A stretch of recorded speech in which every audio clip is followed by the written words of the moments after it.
It began with a blinding light, not in heaven, not in prophecy, but in a silent sky over a quiet Japanese morning. August 6, 1945, the city of Hiroshima stirred like any other day. School children laced their sandals, men cycled to work, housewives swept porches, and then everything disappeared. The bomb did not just incinerate buildings. It vaporized the meaning of war. It collapsed the barrier between strategy and annihilation. In a single moment, the world entered a new psychological era, one where death was not personal, it was planetary. What hit Hiroshima wasn't just uranium. It was a revelation, a warning, a prophecy written in radiation. For those who survived, it wasn't survival. It was a life sentence with invisible executioners, leukemia, tumors, deformities waiting in the bloodstream. The shadows of people were burned into the walls, but the people themselves were gone. Just a silent plain and a fire hotter than the sun. The air itself became suspect. The rain fell black. There was no enemy soldier to curse, no bullet to fear.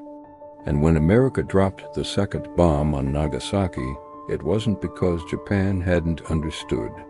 It was because America hadn't. The psychology of power had changed. Victory no longer looked like raising a flag. It looked like pressing a button. It was about what humans had become capable of. Fear, for the first time, became global. He recited the Bhagavad Gita. Now I am become death, the destroyer of worlds. Children in the 1950s practiced hiding under desks, as if wood could stop a nuclear fireball. And the man who pressed it never saw the faces that melted, in nightmares, in classrooms and living rooms. But they had handed it to mortals with tribal minds. What was once warfare between men had become war between gods and ants. Hiroshima was no longer about Japan. The scientists who built the bomb realized this too late. They had unlocked the power of the stars. Mutually assured destruction became a real concept, not a Hollywood line. It whispered. It hummed in the background like radiation. J. Robert Oppenheimer didn't celebrate. He wasn't being poetic, he was being precise. The bomb ended a war, but it began a terror, one that would live longer than any ideology. It mutates. Belief that war had rules, that some things were too horrible to do. No fortress could protect from it, no religion could predict it, and no nation could ignore it. It was the first time the human race had to think about its own extinction, caused not by disease or meteor, but by itself. And that fear settled not just in governments, but in hearts. Excuses. It exposed the fragile wiring of the human psyche. Justifications. The Cold War wasn't just fought in espionage. It was fought in dreams. Just a radio signal, mission accomplished. People stopped imagining the future. Writers stopped dreaming of utopias and started crafting dystopias. Because Hiroshima made utopia sound naive. The world didn't need monsters anymore. Humans had built their own. And this fear, this existential fear, didn't scream. Even peace started to look different. It wasn't the absence of war. It was the balance of terror. One wrong move, one misread radar, one ambitious general. And civilization would be a memory sung by ashes. How civilians are reclassified as collateral damage. USSR joined, then Britain. Just obedient. It doesn't need villains, just targets. Then France, then China, into codes, into silence. The fear was contagious. This fear was no longer cinematic, it was policy. It was strategy. It was doctrine. That's the psychological shift Hiroshima caused. It rewired how leaders thought, how children dreamed, and how humanity saw its own reflection. The mushroom cloud wasn't just a weapon. It was a mirror. It showed us that the line between genius and genocide is just paperwork. And somewhere in the rubble of Hiroshima lay not just bones, but belief. The bomb shattered that. And once shattered, belief doesn't regrow. The survivors, the hibakusha, became walking testaments to this new age. Their scars were not private. They were political. Their bodies spoke a language scientists were still trying to decode. And the governments, instead of listening, started stockpiling, not just weapons, but lies. It wasn't just America. It became a race.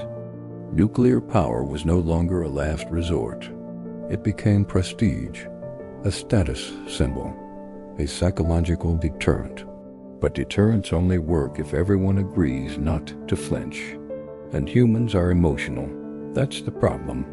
Hiroshima didn't just expose flesh. How easy it is to justify death when you're distant enough. How quickly the mind normalizes the unthinkable. How silence after a bomb is louder than its explosion. The pilots of the Enola Gay didn't see horror. They saw a flash. They didn't hear screams. What does that do to a mind? When your action erases 70,000 souls in seconds but leaves your conscience untouched, it detaches action from empathy. That's Hiroshima's psychological legacy. Not just mass death, but mass detachment.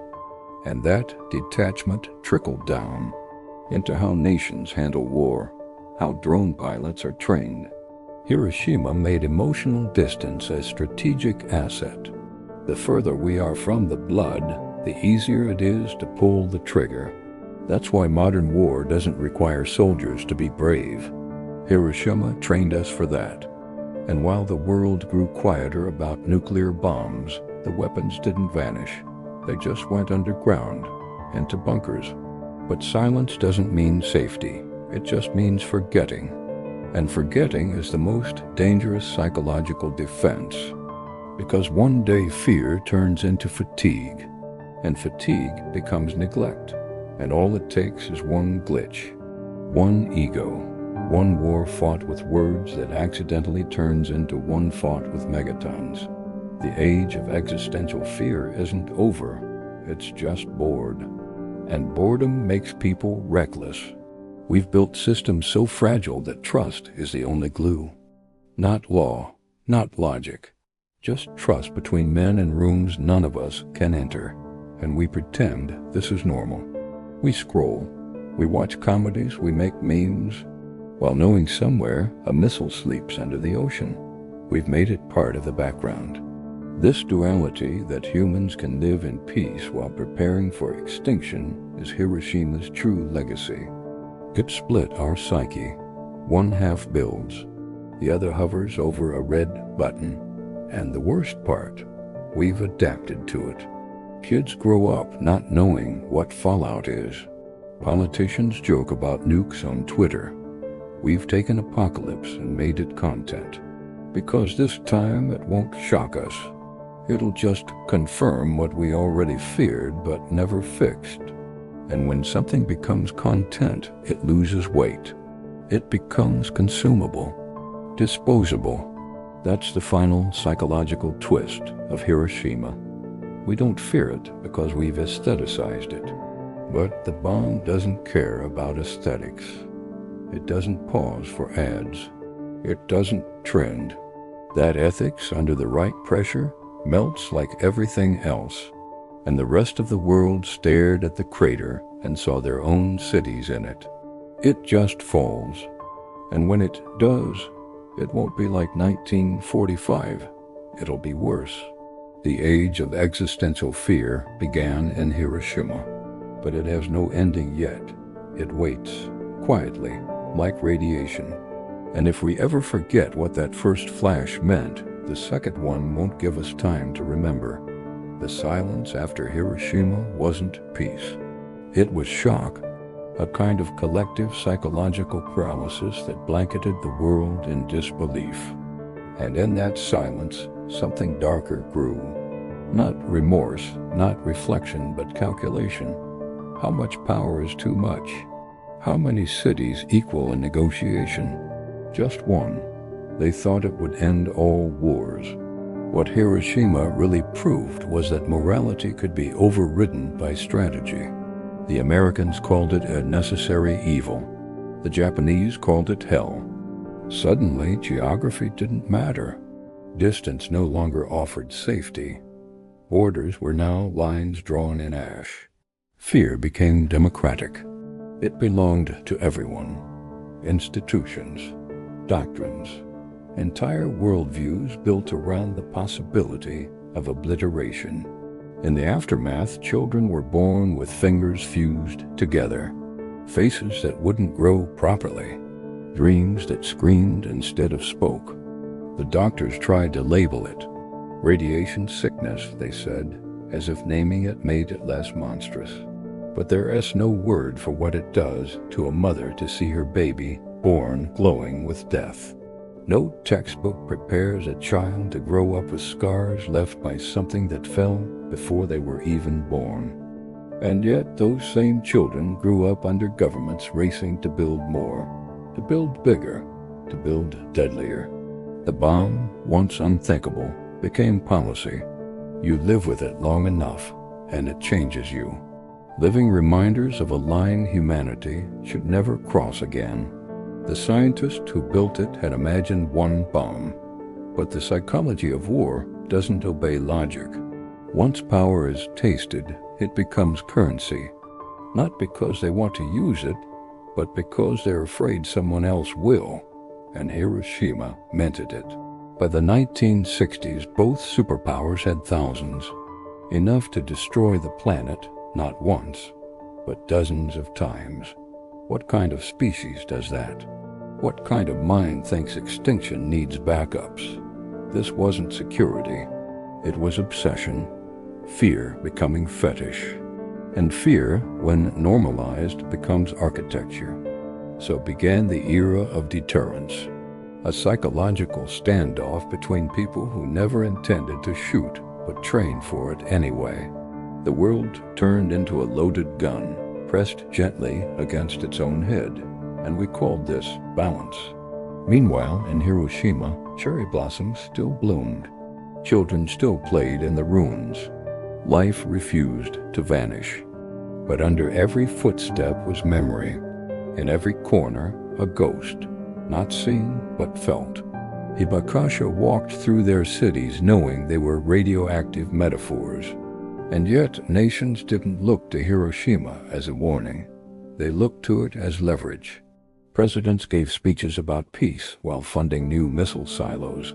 Peace was no longer a mission. It was a poker game. And nuclear weapons, just chips on the table. The problem with fear is it mutates. It makes you numb. It makes you sarcastic. It makes you forget how sacred life is. Hiroshima began as a tragedy, but over time it became a template, reflecting how close we stand to our own engineered ending. When one country gains a weapon like that, others rush to follow. It's not about morality, it's about math, a cold equation of who can destroy who faster. And in that logic, no one wins, ever. There is no victory in mutual suicide, just the illusion of control. And illusions are dangerous, especially when they're sold to the public as security, as defense, as necessary. But Hiroshima showed us that necessary can still mean catastrophic. It showed us that being right doesn't save lives. Being cautious does, but caution is not profitable.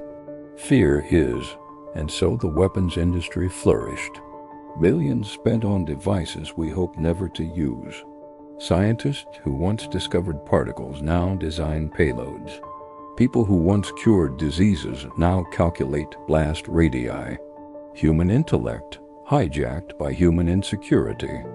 And at the center of it all, a glowing scar called Hiroshima. The bomb didn't just change how wars are fought. It changed how humans think about the future. Before Hiroshima, the future was uncertain. After it, the future became fragile. Not because of fate, but because of us. Every year, the doomsday clock ticks closer. A metaphor, yes, but also a mirror. And we keep staring into it, like moths hypnotized by a flame we invented. Maybe that's the true horror of Hiroshima, not the bomb, but our ability to normalize it, to turn apocalypse into an acceptable part of politics, to forget that in the ruins children cried for mothers whose shadows were printed onto steps, to forget that silence can scream, to forget that every generation born after 1945 is living on borrowed time, handed down by people who believed they could control the uncontrollable. And maybe they can. Maybe the codes are safe. Maybe the treaties will hold. But Hiroshima didn't happen because someone broke a rule. It happened because someone followed orders, because someone trusted a system. And when systems are built on fear, trust becomes a risk. We look at Hiroshima and call it the past, but it isn't. It's a potential, a path, a question waiting for an answer. What kind of species builds its own extinction device and then dares itself not to press the button? We are not living in the post-nuclear era. We are living in its shadow. We rehearse new wars. We wrap new bombs in flags. A long, cold shadow that reaches into every capital, every policy meeting, every satellite circling overhead. And under that shadow, we pretend it's sunny. We invent new enemies.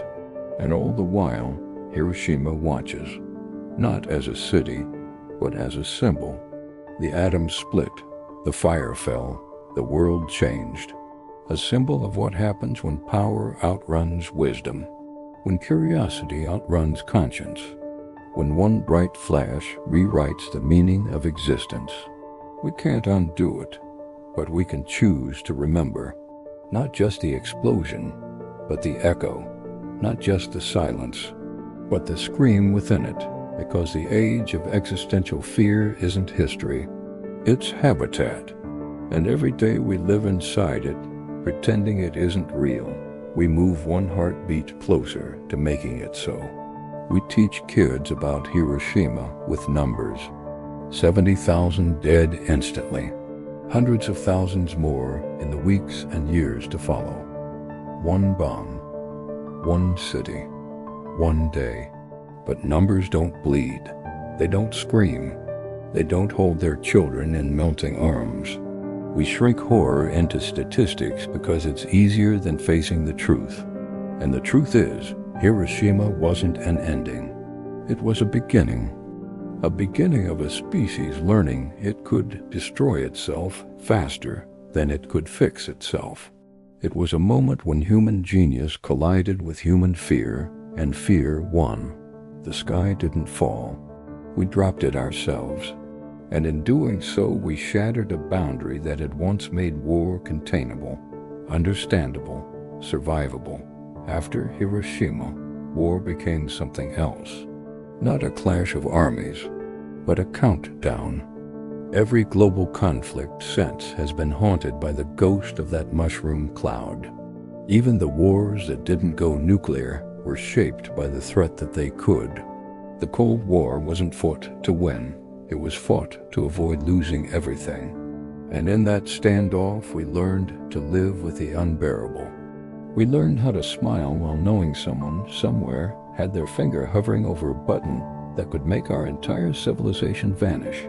We called that normal. They live in the background of our minds, quiet but unblinking. We built families, bought houses, laughed at sitcoms, all while the shadow of Hiroshima stretched over every future we imagined. A political crisis, an accidental alert, a glitch that makes the world hold its breath, because that's what fear does when it goes existential. It doesn't just change how we live, it changes why we live. It makes us ask questions we were never meant to ask. What's the point of saving money if everything can vanish in minutes? Why dream about the next century if we may not finish this one? What happens to morality when extinction becomes a policy option? These aren't abstract thoughts. They're real. And every so often, something reminds us, a missile test.